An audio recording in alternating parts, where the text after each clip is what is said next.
Aux côtés d'Alain Rousset, Jean-Pierre Reynaud rempile pour un nouveau mandat de conseiller régional. À 73 ans, c'est sa 3e victoire depuis 2010. On ne se lasse pas effectivement, quand on s'engage quelque part, d'avoir un bon résultat et la victoire au bout. En plus de gagner, on a bien gagné puisqu'on aura la majorité seul. Jean-Pierre Reynaud n'est pas un professionnel de la politique. Éleveur bovin, il s'engage d'abord dans le syndicalisme avant de devenir président de la Chambre d'agriculture de Dordogne en 2005. Dans le cadre de ses fonctions, il se lie d'amitié avec Alain Rousset.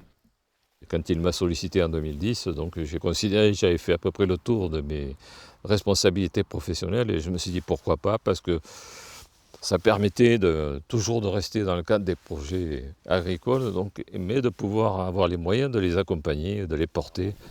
À la tête de son exploitation agricole, Jean-Pierre Reynaud a vu le secteur évoluer. Allez, viens. Viens. Comme vice-président en charge de l'agriculture, l'une de ses missions est d'accompagner le virage progressif vers des pratiques plus respectueuses de l'environnement.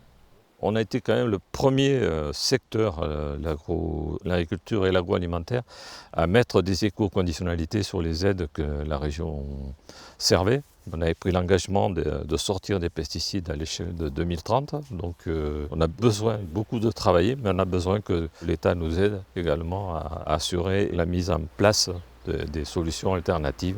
D'autant plus qu'avec la réforme de la politique agricole commune en 2023, les régions et l'État se partageront différemment les tâches pour accompagner les conversions en agriculture biologique. Nul doute que le Périgourdin aura du pain sur la planche pour tenir les objectifs annoncés par la région.